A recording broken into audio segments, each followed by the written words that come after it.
अजीज़ान मोहतरम मोमिन इकराम বলার অপেক্ষা রাখে না যে আজ আমরা কোন প্রোগ্রামে এসেছি এবং আমরা কোন মাকসাদে এখানে প্রবেশ করেছি আর বাড়ি থেকে যে আমরা বার হয়েছি আল্লাহ রাব্বুল ইজ্জতের অশেষ ধন্যবাদ তার নেহমত যে কয়েক দিন ধরে মুসলসল দিচ্ছেন সে নেহমত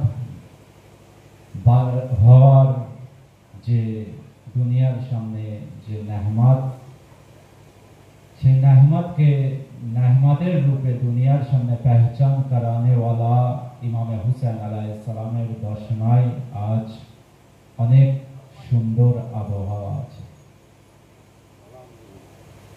इज़ाने मोहतरम अनेक कम समय दिएছে অনেকই কম সময় আর মৌলানা সাহেব আপনাদের সামনে সুন্দর মোহাম্মদ ও আলে মোহাম্মদের ফজাইল বয়ান করছিলেন।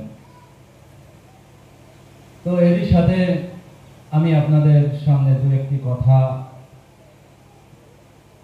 বিবি পাক জাহেরার সাদাকায় বয়ান করব এবং আমার পরে আবার একটি মজলিস আছে। তো আজিজো আজ যে আমরা ইমামে হুসাইন আলাইহিস সালামের মহব্বতে এখানে অংশগ্রহণ করেছি, আজ যে আমরা ইমামে হুসেন আলাইহিস সালামের জিক্র করার জন্য এখানে অংশগ্রহণ করেছি, এই ইমামে হুসেন আলাইহিস সালামকে যদি আমরা তারিফ করতে করতে মারা যায়, ইমামে হুসেন আলাইহিস সালামের তারিফ প্রশংসা শেষ হবে না। তার কারণ হুসেন আলাইহিস সালামের সবথেকে বড় তারিফ এটাই আছে যে হুসাইন মারা যাওয়ার পরেও জিন্দাবাদ আছে। হুসাইন মারা যাওয়ার পরেও জিন্দাবাদ আছে।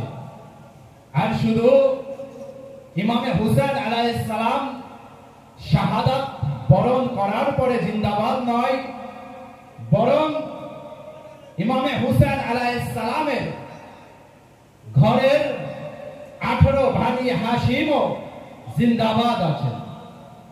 আর তার আসাব আনসার বাকি যে 54 জন ছিলেন তারাও জিন্দাবাদ আছেন।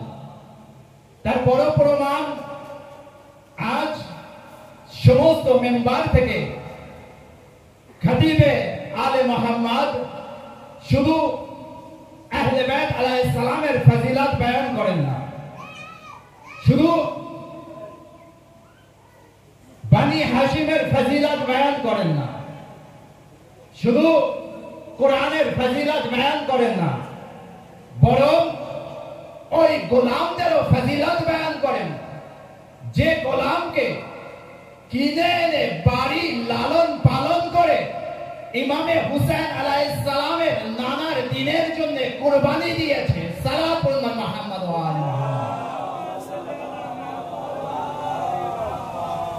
আজ মুসলমান উম্মতে মুসলিমা অনেক তহমত দোষ আমাদের উপরে লাগাতে পারে, লাগায় মাওলানা সাহেব, তাই না?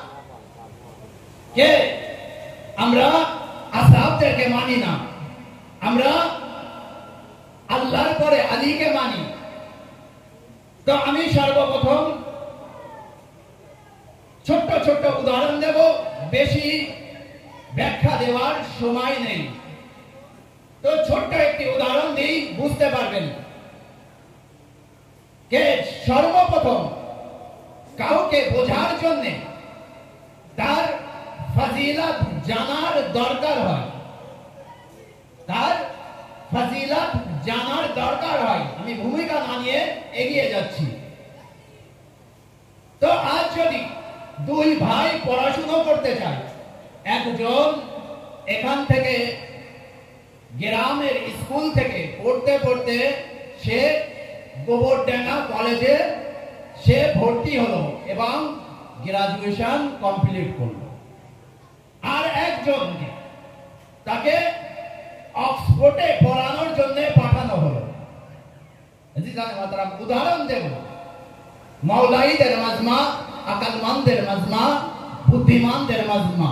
তার কারণ মাওলাইরা সবসময় আকলমান হয়, চাहे সে পাগলের রূপে ঘুরে বেড়াক না কেন। বুঝতে পারছেন না? বুঝতে পারেননি? মাওলাইদের মাজমা সবসময় বুদ্ধিমান হয়, চাहे সে পেহলুন হোক না কেন। বাহ বাহ, বেশক বাহ। আজিজ, বোঝানোর টাইম নেই, অল্প সময়, শুধু ইশারা করব, বুঝে নেবেন। তো যে ব্যক্তি গোবরডাঙ্গা কলেজ থেকে ডিগ্রি হাসিল করে বাড়িতে আসলো, আর যে ব্যক্তি, মৌলার ফজিলত মজাক নয়, নারে হায়দারি হায়দারি, নারে সালাওয়াত। আর যে বাচ্চা অক্সফোর্ড থেকে পড়ে বাড়ি আসলো, বাড়ি আসার পরে দুজনের সামনে একই প্রশ্ন রাখা হলো, একই প্রশ্ন রাখা হলো। রাখার পরে যদি তাদের সামনে থেকে সেই প্রশ্নের জবাব নিতে হয়, তাহলে সেই ব্যক্তি, সেই দুইজন, দুই ভাই বলুন, দুই বন্ধু বলুন, দুই প্রতিবেশী বলুন, সেই ব্যক্তি যদি প্রশ্নের জবাব দেয়, কেমন ভাবে দেবে? যে যেমন ভাবে শিখে এসে সে তেমন ভাবে দেবে। যে যেমন ভাবে শিখে এসে সে তেমন ভাবে জবাব দেবে। যে গোবরডাঙ্গা কলেজ থেকে পড়ে এসে, সে গোবরডাঙ্গা কলেজের যেমন ভাবে টিচাররা পড়িয়েছেন তেমন ভাবে জবাব দেবে। আর অক্সফোর্ড থেকে যে পড়ে এসে, সে অক্সফোর্ডের টিচারদের পড়ানোর অনুযায়ী তারা জবাব দেবে। এবারে আসুন ফলাফলের দিকে যাই। তো আজ দুনিয়ার লোকেরা যে বয়ান করছে, শিয়ারা আল্লাহর পরে আলীকে মানে, শিয়ারা আল্লাহর পরে আলীকে মানে। তো আমি বলবো, এই উম্মতে মুসলিমা, তোমরা ওই স্থান পর্যন্ত শিক্ষা অর্জন করেছো যেখানে গিয়ে তোমরা গুছিয়ে জবাবও দিতে পারবে না, যেখানে তোমরা ভালো করে কথা বলতে পারবে না। এরই জন্য তোমরা রাসূল পর্যন্ত আটকে গেছো। আর যদি রাসূলের ওয়াসি পর্যন্ত যেতে চাও, আরো শিক্ষিত হয়ে যাও, আরো শিক্ষিত হয়ে যাও। তো আজিজানে মাতারাম, এখান থেকেই বলবো কে যে ইমামাতের রিসালাত আছে, যে ইমামাতের রিসালাত আছে, সেই ইমামের আমরা যদি এত গুরুত্ব দিতে পারি, তাহলে আজ এসে দেখে যাও আমরা সেই সরকারে আম্বিয়া খাতেমুল মুরসালিনকে কত গুরুত্ব দিই। সালাত বলুন মুহাম্মদ ওয়া আলি মুহাম্মদ।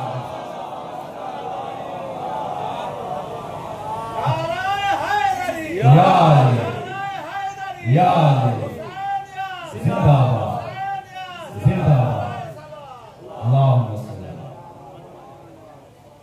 তো যার ফজিলত, সে যদি কারোর ফজিলত বুঝতে পারে, তাহলে তার ফজিলত সে দিতে পারবে। তো ওই ব্যক্তিরাই এমন তহমত লাগাবে যত সময় পর্যন্ত তারা মাওলার ফজিলতকে বুঝবে না, তারা শুধু নবুয়ত পর্যন্ত আটকে থাকবে। সালাত পড়ুন মুহাম্মদ।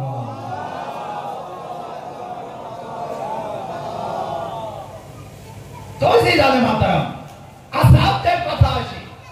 আমি আসহাবদের, আমরা অনেক মজলিসে উলামা ইকরামদের কাছ থেকে আসহাবদের কথা আমরা শুনে থাকি। তো আমি গোলামের কথা ইরশাদ করছি। গোলাম যখন আহলে বাইত আলাইহিস সালামের দরওয়াজায় আসে, সেই গোলাম কি হয়? সেই গোলাম কি হয়ে যায়? যদি আজ আমরা কোন ব্যক্তি বাজার থেকে মূল্যবান পাথর কিনতে যায়, মূল্যবান কাপড় কিনতে যায়, কোন জিনিস যদি কিনতে যায়, তাহলে সেই দোকানদার সর্বপ্রথম কি করে? সেই দোকানদার সর্বপ্রথম দোকানের যত লাইট আছে সেই লাইট জ্বালিয়ে দেয়, যাতে সেই প্রোডাক্টটি ভালোভাবে বুঝতে পারে। তাই তো কি না মনে হয়? সেই প্রোডাক্টটি যাতে ভালোভাবে বুঝতে পারে, পাথরকে ভালোভাবে চিনতে পারে, পাথর আসল কি নকল বুঝতে পারে, পাথর আসল কি নকল বুঝতে পারে।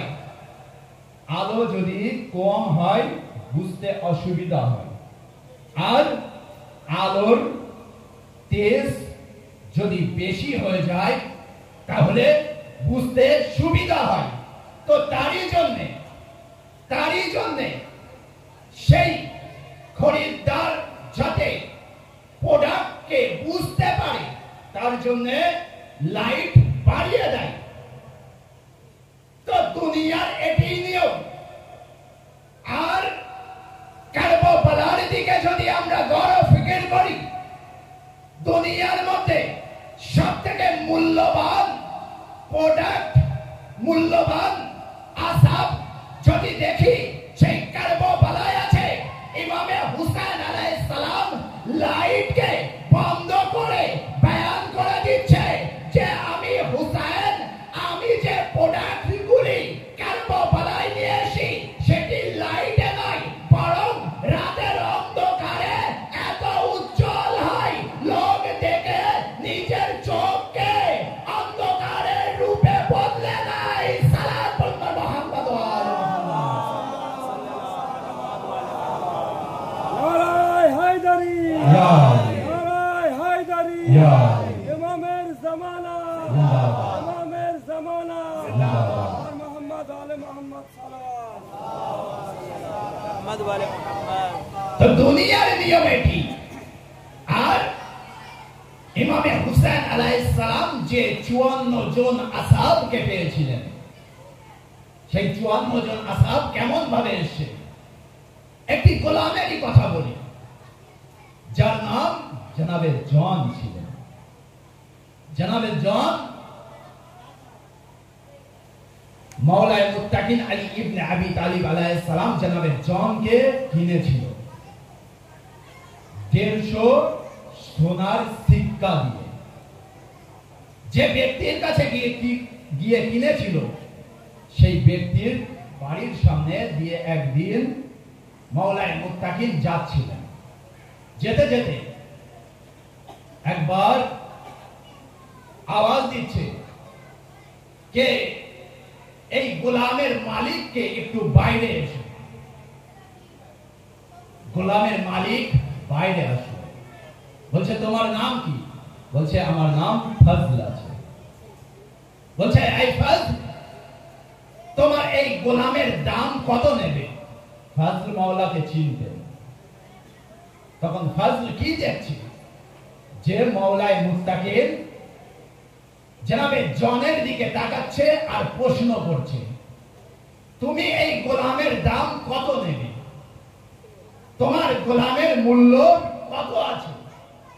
তখন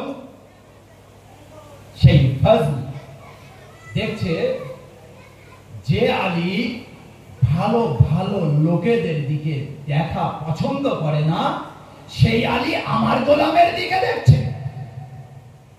সেই আলী আমার গোলামের দিকে দেখছে। তখন জনাবে ফজল বুঝলো যে এই আলীর এই গোলামের মধ্যে কিছু দেখেছে। আলী গোলামের মধ্যে কিছু দেখেছে।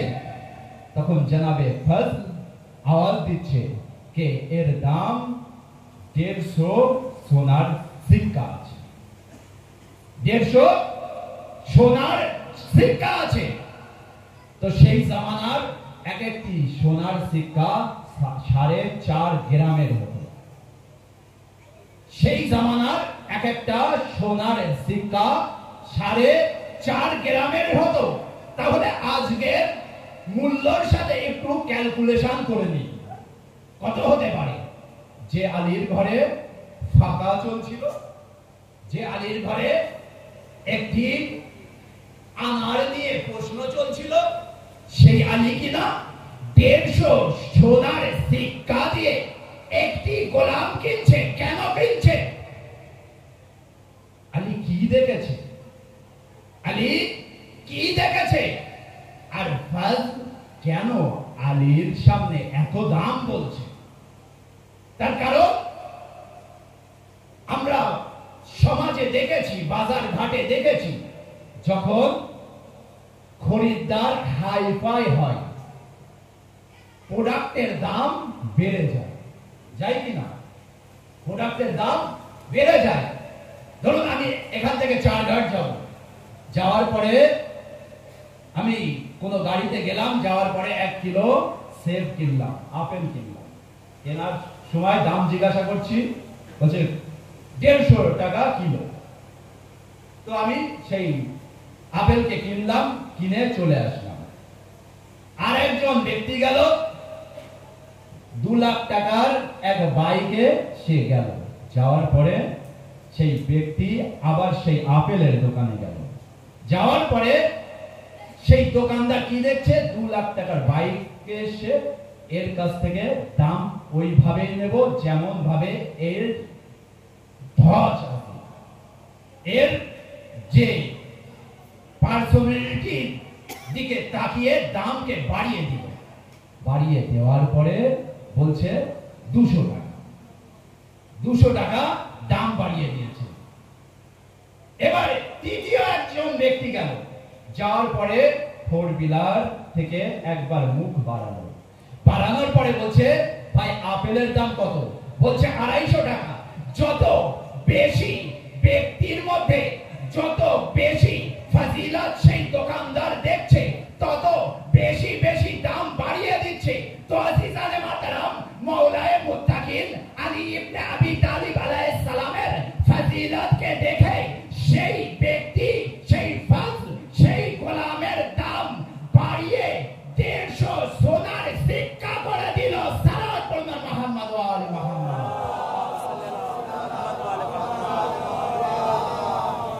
150 সোনার সিক্কা করে দিল। তো জনাবে জনকে মাওলায়ে মুত্তাকিন আবু যারের কাছে দিয়ে দিলেন। একবার আওয়াজে বলেন সালাত পড়ুন।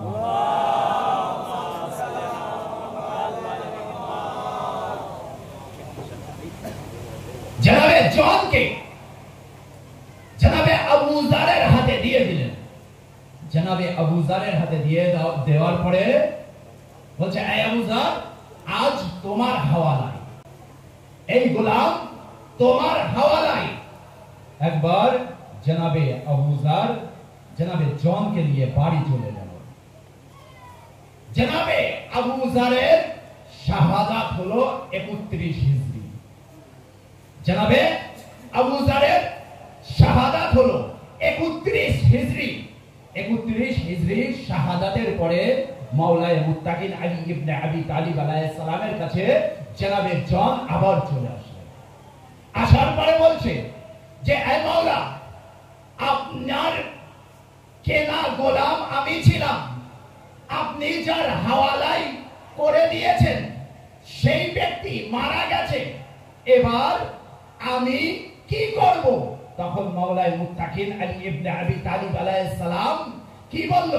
বুঝলো যে এই জনের আকল আমার আহলে বায়তের মহব্বতে পরিণত হয়ে গেছে। জনের আকল, জনের ধ্যান আহলে বায়ত আলাইহিস সালামের মধ্যে চলে এসে জন তৈরি হয়ে গেছে। মাওলায়ে মুত্তাকিন আলী ইবনে আবি তালিব আলাইহিস সালাম জনকে ঘরে রাখলেন। কতদিন? 30 বছর জনকে ঘরে রাখলেন। 30 বছর পরে সন 61 হিজরি, সন 61 হিজরি মাওলা ইমামে হুসাইন আলাইহিস সালামের সাথে কারবালায় এসেছিল। এর মধ্যে অনেক ঘটনা আছে, বেশি টাইম নেই। তো জনাবে জনকে মাওলায়ে মুত্তাকিন আলী ইবনে আবি তালিব আলাইহিস সালামের ঘরে রেখেছিলেন। আর জনাবে জন এমন একজন সাহাবী ছিলেন পাঁচজন ইমামের ছায়া তলে জনাবে জন ছিলেন। প্রথম ইমাম আলী মাওলা আলী আমিরুল মুমিনিন আলাইহিস সালাম, দ্বিতীয় ইমাম ইমামে হাসান মুজতবা, তৃতীয় ইমাম ইমামে হুসাইন আলাইহিস সালাম, চতুর্থ ইমাম ইমামে জাইনুল আবিদিন আলাইহিস সালাম এবং পঞ্চম ইমাম ইমামে মুহাম্মদ বাকির আলাইহিস সালামের জামানা পর্যন্ত ছিলেন সালাতুল্লাহ মুহাম্মদ ওয়া আলিহি।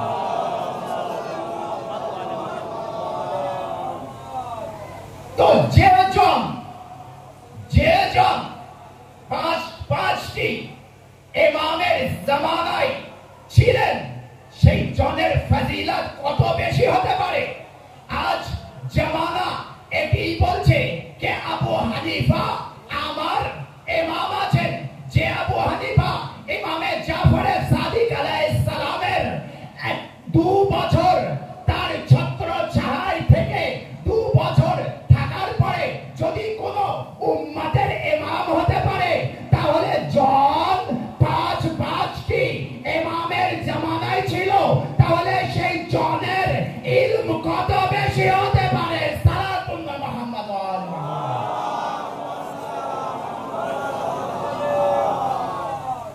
সেই জনের ইলম কত বেশি হতে পারে।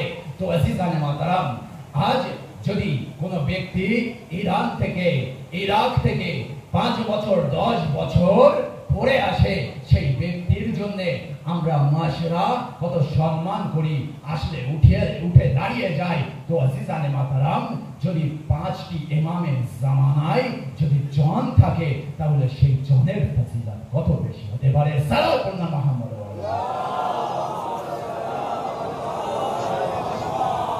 তো মাওলায়ে মুত্তাকিন আলী ইবনে আবি তালিব আলাইহিস সালাম জনাবে জনকে তৈরি করেছিলেন কারবালার জন্য। কে? ইমামে হুসাইন আলাইহিস সালামের নানার জামানায় যদি বেলালের মতো শখসিয়ত থাকে, তাহলে নওয়াসার জামানায় জনের মতন যেন একজন আসহাব থাকে। সালাতুল্লাহ মুহাম্মদ ওয়া আলিহি।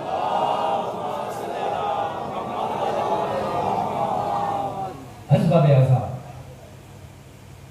আর বেশি টাইম নেই, 2-1টি মাসাইলের জুমলা, তারপরে আমার তরফ থেকে আপনাদের জাহনাত জানাব। তো সেই ইমামে হুসাইন আলাইহিস সালাম যে আসহাবদেরকে তার সাথে নিয়ে গিয়েছিল, সেই আসহাবরা কোন সাধারণ কেউ ছিল না।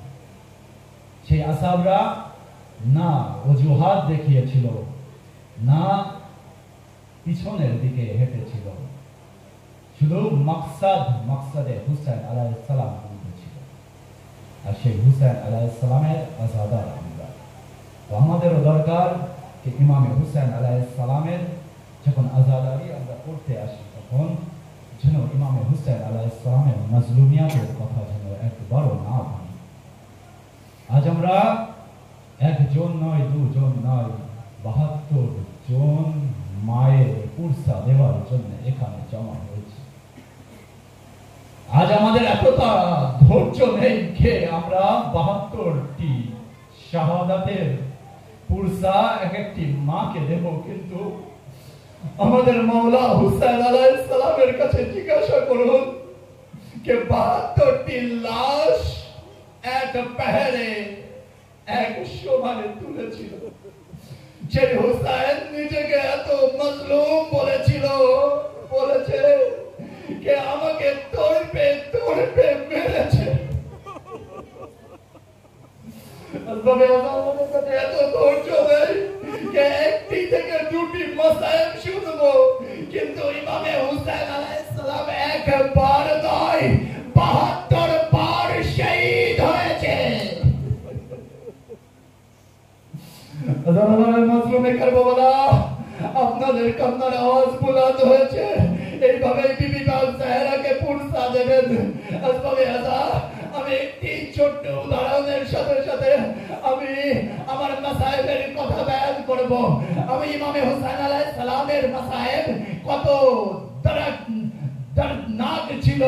আসবাবে আযাব, একবার ইমাম হুসাইন আলাইহিস সালাম যখন 6 মাসের শিশু জনাবে আলী আসগরকে হাতে দিয়েছিলেন আর পিপাসায় নিজের জবানকে বারবার নিজের ঠোঁটের উপরে ঘোরাচ্ছিল।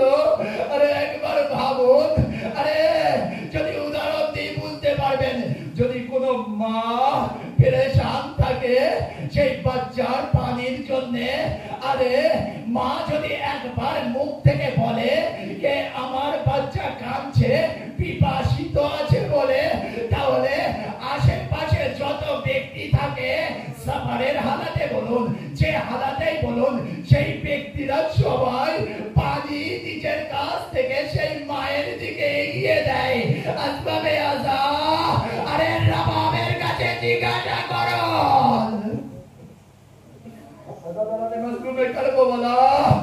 আরেকটি মায়ের কথা আপনাদের সামনে বয়ান করি, তাহলে রাবাবের মাসরুমিয়াতের কথা বুঝতে পারবেন। নাসরা নামে এক খাতুন ছিল, ইমামে হুসাইন আলাইহিস সালামের মায়ের ওয়াস্তা দিয়ে, বিবি জাহরার ওয়াস্তা দিয়ে দোয়া করেছিলেন আর বলেছিলেন যে আমার যদি একটি সন্তান হয় তাহলে আমি কারবালায় জিয়ারত করতে যাব। আসবাবে আজা, এমন সময় তার বাচ্চা হয়েছিল না, সেই সময় সেই জামানায় জালিম হুকুমতের রাজ চলছিল আর কোন ব্যক্তিকে ইমামে হুসাইন আলাইহিস সালামের জিয়ারতে যেতে দিচ্ছিল না। আসবাবে আজা, সেই মা যখন ইমামে হুসাইন আলাইহিস সালামের রওজার দিকে এগিয়ে যাচ্ছেন, সমস্ত সিপাহীরা বলছে, আরে এই মা, তুমি কি জানো না ইমামে হুসাইন আলাইহিস সালামের রওজায় জিয়ারত করা এখন নিষেধ আছে? বলছে না, আমি আমার হুসাইনের থেকে ওয়াদা করেছিলাম যে আমার বাচ্চা হলে আমি হুসাইনের জিয়ারত করতে যাব, শরীর তওয়াব করব, আমি সেই ওয়াদা ওয়াফা করতে এসেছি। আসবাবে আজা, সেই মাকে বলছে যে এই বাচ্চার মা, এই খাতুন, তুমি যেতে পারো না। যখন কথা বাড়তে শুরু হলো, একবার বাদশার কান পর্যন্ত এই কথা গেল। বাদশা বলছে, আরে ওই বাচ্চাকে কাতল করে দাও। যখন এই খবর মায়ের কানে আসলো, আসবাবে আজা শুনবেন, সেই মা বলছে, আরে যে হুসাইনের জন্য আমি আমার বাচ্চাকে পেয়েছি, আরে সেই হুসাইনের জন্য আমি আমার বাচ্চাকে কুরবানি করতে রাজি আছি।